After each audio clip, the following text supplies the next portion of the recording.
зовут Алина. Я буквально неделю назад получила аттестат. Можете меня поздравить. Это очень круто. Вот, в прошлом году я рассказывала на баркемпе о том, школа мне не особо не нравилась никогда. Нет, наверное, когда-то нравилась, но в школе у меня большие претензии. В прошлом году я на баркемпе рассказывала о своих взаимоотношениях со школой, о том, как там какое-то лицемерие там происходит и прочие вещи. И после лекции ко мне подходили какие-то женщины, я даже не помню, кто они были, и как-то говорили со мной, типа: Алина, бросай эту борьбу с атомными мельницами, систему не исправишь, и там спасай себя. И, в итоге я все-таки решила, что такое своеобразное бегство, так, что-то я вообще запуталась. Смотрите.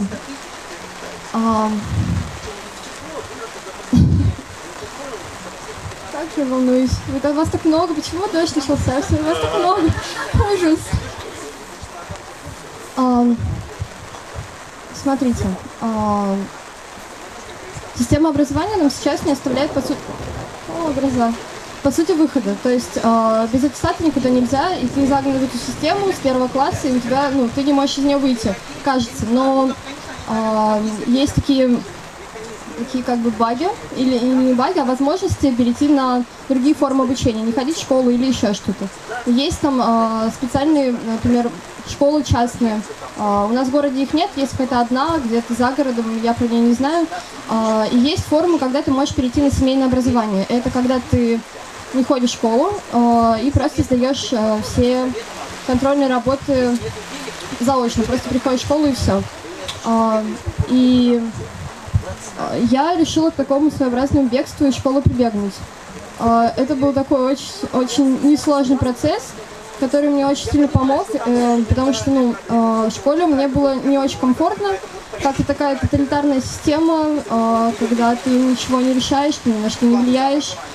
Лицемерие, одни делают вид, что они учат, а другие то, что учат.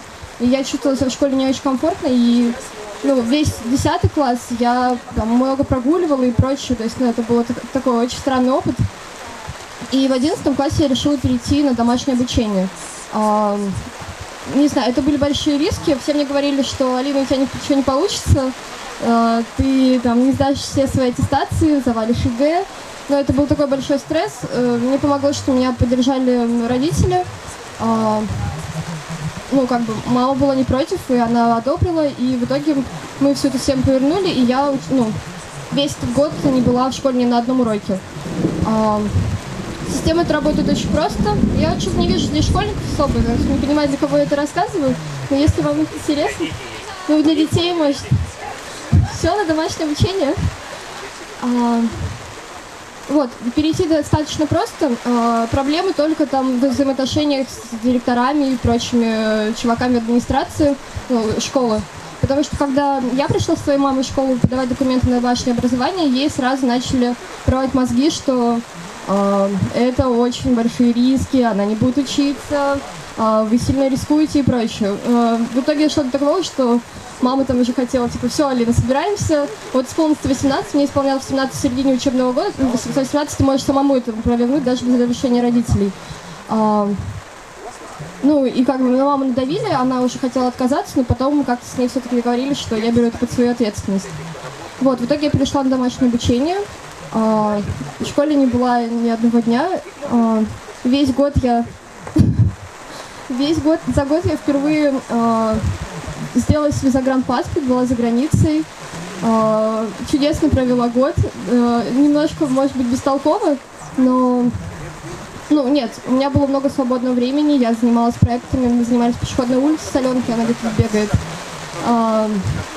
Очень много всего интересного было, но что касается школы, на школу я время почти не тратила. Возможно, зря, потому что ЕГЭ, но сдача аттестации у меня проходила в очень такой легкой форме. Я буквально там за ночь или за последние пару дней готовилась к предмету и отлично все сдавала. То есть я все аттестации, кроме физкультуры, сдала на 4 и 5.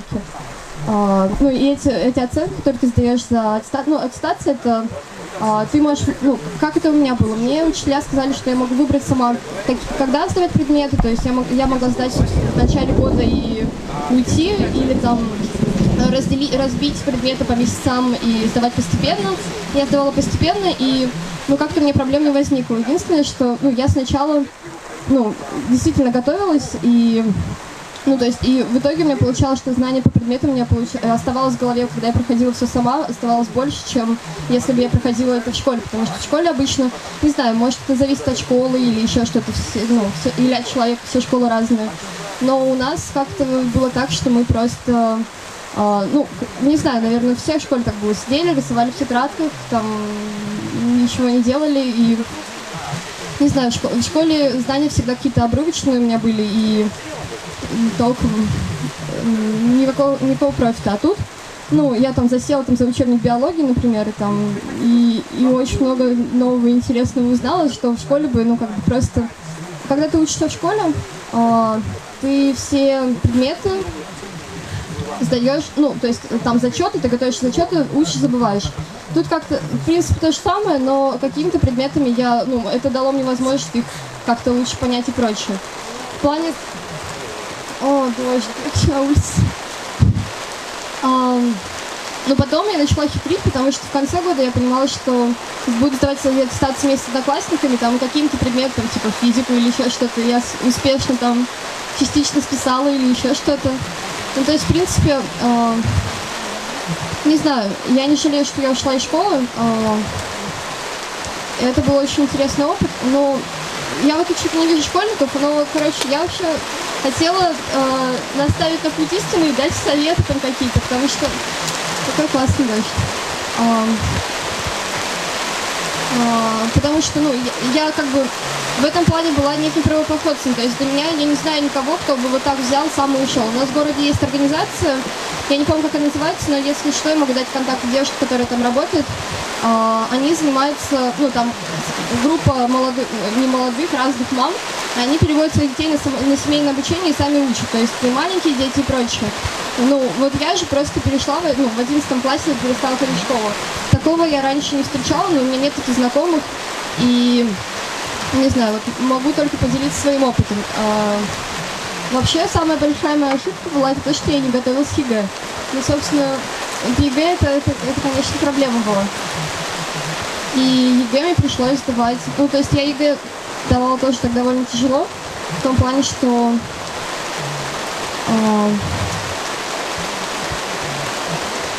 я не готовилась просто. И мне пришлось... я к обществу готовилась за последнюю ночь и прочее. То есть это был такой очень странный опыт. То есть, если вот кто-то будет ходить на домашнее обучение, то первый же совет – это берите репетиторов в начале года по предметам, которые сдаете, и занимайтесь. Что-то должно вас подстегивать. Правда, очень лениво было заниматься. Это, наверное, у всех так,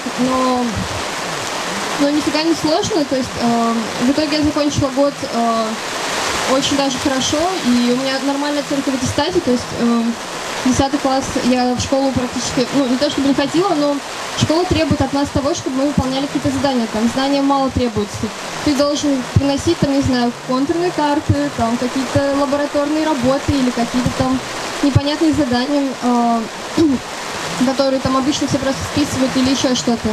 В этом случае ты приходишь, только ты, там, аттестация и учитель, за которым с тобой смотрит, и ты хочешь, не хочешь, учишь все это.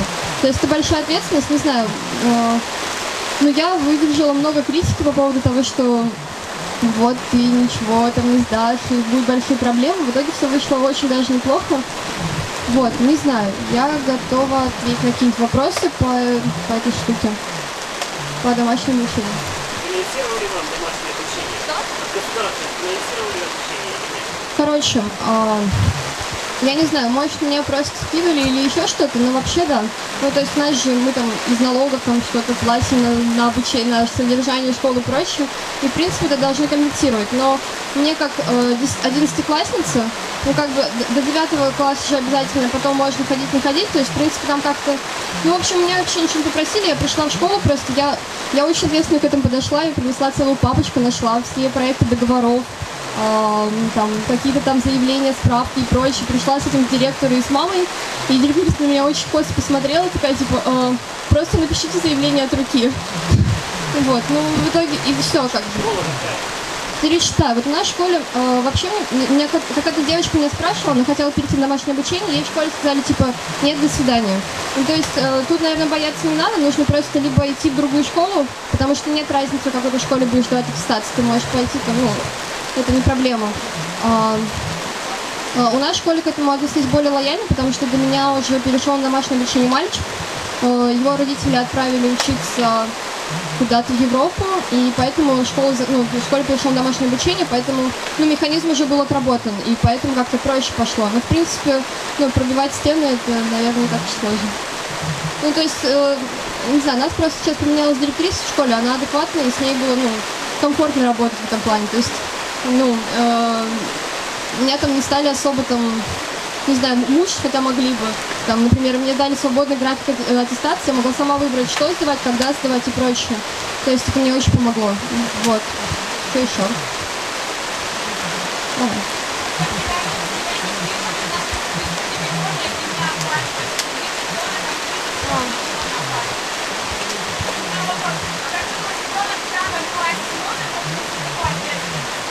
Ну, вообще, кто не слышал, вопрос был про то, ребенок в 5 классе может ли нести ответственность.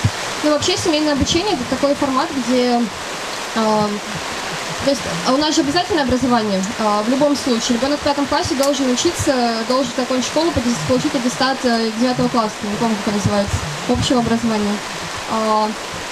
Семейная форма обучения, а почему она семейная? Потому что ответственность за то, получит ли ребенок образование, несут родители. То есть, если бы я не сдала аттестацию, например, в 11 классе, наверное, нет, я бы просто, мне дали бы справку, дали бы аттестат с 9 класса и до свидания бы сказали, но если бы, положим, я была бы в 9 и не сдала бы аттестацию, там, у моих родителей были бы проблемы. То есть, потому что, они несут за это ответственность, то есть, это не просто так все. Не знаю, я вообще, не специалист в этом вопросе, то есть я на своем опыте, на своей шкуре проверила, как это, и могу точно сказать, что бояться нечего, и стоит приходить, только нужно заранее думать о том, как вы будете сдавать ЕГЭ. Вообще, насчет 5 класса у нас есть, организация ЛАД, и я что-то такое, очень плохо помню. И там они прям, какое-то сообщество женщин, они прям этим занимаются. Они переводят детей на домашнее обучение, и с ними там как-то совместно занимаются. В принципе, не знаю, в 5 классе я не была особо осознанным ребенком, наверное. В классе 7, 8, 9, я думаю, это, ты в школе еще учишься? Вот. Вот, когда будет там с тобой познакомиться. Вот. А не хочешь рассказать про школу? Еще вопрос. Мне особо рассказывать нечего. У нас, как сказала Алина, просто дети переходят на семейное образование и приходят к нам. В Илькарте. Вот, и все, собственно, то, что рассказала Алина. Очень подробно. Нет, у нас аттестация так же, как проходит в школе, прикрепленная к детям. Раз в год. Пока раз в год. А у нас, у нас, например, тоже был 11-классник, он сдавал экзамены в прикрепленной школе, все нормально. Сдал их хорошо. Потому что я знаю, есть люди, которые проходят домашнее обучение, они аж в УСУ ездят, вайкингом. Вот как раз у нас к УСУ прикреплено. Спрашивали про то, как сдают экзамены, то есть в какой школе. В принципе, насколько я знаю, можно податься вообще в любую школу сдавать эти экзамены. То есть, конечно, проще в свою, которая прикрепительная, но если есть, есть возможность договориться там, не знаю, некоторые школы тяжело идут на конфликт, и чем пробивать там какие-то стены в отношениях с директором, лучше просто, поехать там, не знаю, в 36-ю школу и сдать все там. Насчет экзаменов, то есть, меня в школе даже звали на пробники, которые проходили в других школах, пробники ЕГЭ. И, нормально. Единственное, что большой косяк был то, что проходили медосмотры в школе. И, я его, естественно, не проходила, и сейчас у меня большие проблемы с тем, чтобы успеть пройти до поступления. Там же справка нужна, то есть Ну вот в этом вопросе как бы не подстраховано, потому что система не отработана домашнее обучение. То есть это такое, это больше не какая-то альтернатива или дополнительная возможность, а такая возможность, систему в каком-то смысле хакнуть, потому что система не проработана, ты можешь, там, не знаю, чисто списать эти аттестаты, договориться с школой, отстегнуть денег, то есть можно получить аттестат как угодно, в такой на семейной форме обучения, но в принципе для тех, кто устал от школы, для тех, кто не видит себя в такой системе, это хорошая возможность там в 10-11 классе перейти на домашнее обучение и спокойно жить. Я весь год высыпалась, вы не представляете, и сдала ЕГЭ, я хорошо сдала все предметы, кроме математики, потому что с ней у меня очень большие проблемы, но в принципе я не готовилась и сдала на уровне и в чем-то даже лучше своих одноклассников, которые учили в школе, ходили в школу, то есть и аттестат у меня нормальный, то есть, не знаю.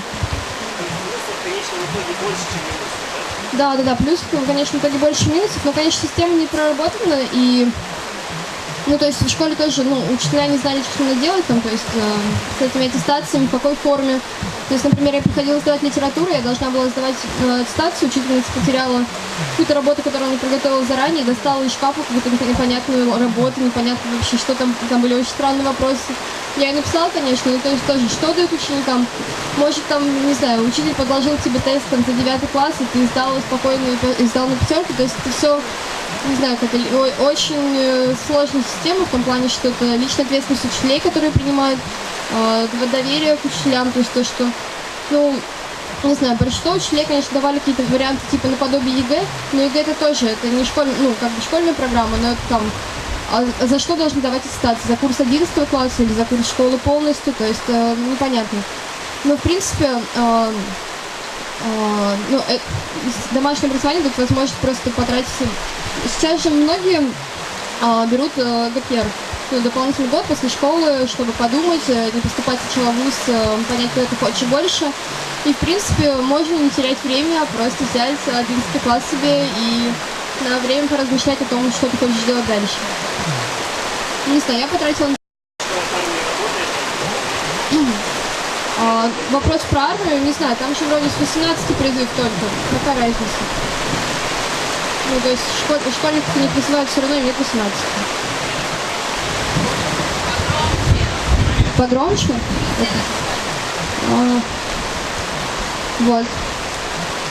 Что еще? Спрашиваете? Паша, не хотят спрашивать. А оценки объективные были с вашей точки зрения? Или было сопротивление со стороны учителей? Были объективные оценки сопротивления со стороны учителей. Да, в школе у меня такие были очень сложные отношения с учителями, я их всех уже достала, и они были рады просто от меня избавиться, наверное, то есть, и такой прям очень жесткой, там, не знаю, какой-то дискриминации или еще чего-то не было. То есть в школе у нас как было, там, у нас была директриса, которая была не очень адекватная, там были какие-то заявления в Миноборот, мы собирали с одноклассниками, там, чуть ли не подписи против, там, каких-то учителей, то есть в школе мы так очень хорошо побаловались с этими вещами, и учителя, не знаю, возможно, они просто побаивались чего-то или еще что-то, или... Но в итоге как бы очень толерантно все было, то есть это было забавно, что, когда ты учишься в школе, учителя относятся к тебе очень так тоталитарно, то есть там, ты чуть ли там не раб, не собственность, и должен подчиняться, и они решают, какого цвета у тебя будет тетрадка, и сколько там будет страниц, то есть до таких мелочей у тебя вообще нет такой личной свободы. А тут учителя начали относиться ко мне как к человеку. Учителя начали наливать мне чай, там, не знаю, называть меня по имени, общаться там со мной как к нормальному человеку. То есть сразу изменилось отношение, то есть, не знаю, мне даже на секунду показалось, что учителя вроде нормальные люди, все хорошо. Вот. Камеру скажите, что все переходят в домашнее образование. Камеру скажите, что все переходили в домашнее образование. Да, все переходили в домашнее, правда, очень... Я вообще ни капли не жалею, там, с тем, что перешла на домашнее образование, потому что, правда, очень много свободного времени появилось, времени для каких-то проектов, времени для того, чтобы куда-то ездить. ну, я в этом году там только и была, что в разъездах, потому что было время, были возможности, и, ну, вообще школьная программа, она не такая уж тяжелая, то есть там освоить курс, не знаю, какой-нибудь биологии, не знаю, химии, например, я вообще не знаю химию, но учитывая, что у нас такие там, тестовые системы и прочее, химии я готовилась часа 4, я просто пришла к своей однокласснице, и она мне просто показала примерные задания, мы с ней порешали, я вроде что-то поняла, и пришла, сдала на 4, ну как бы, не знаю, это вообще не, ну вот то, что делала я, это вообще не про образование, это про возможность, ну там как-то отдохнуть, потому что система образования сейчас несовершенна, и не знаю, бороться с ней там внутри системы это невозможно. Там мы проверяли. У нас были там большие проблемы, там, мы с директором мы писали там заявления и прочее. У нас как-то совсем в школе все неадекватно было. У нас директриса, там, не знаю, где Данил? Даня. Ну, где-то есть парень Данил, у него вообще были... Это самая смешная ситуация про школу, которую я знаю, потому что ему предлагали перейти на домашнее обучение или уйти из школы в 11 классе, потому что у него была борода, и директрисе это не нравилось. То есть в нашей школе было как-то совсем все странно. Я не знаю, где Данил, где-то бегает. Вот, то есть меня пытались там что-то, мне что-то говорили там про волосы, про что-то еще. То есть, ну, как-то было очень странно. И... Не знаю, ну, менять систему там, школьного образования там вообще не представляется возможным, ну, когда ты школьник. И то есть, что делать, если тебя это не устраивает, ну, вот одно из решений такое, то есть, не знаю, какие-то частные школы. Ну, про частную школу я вообще не знала, если бы знала раньше, перешла бы. Вот. Андрей? Есть еще вопрос?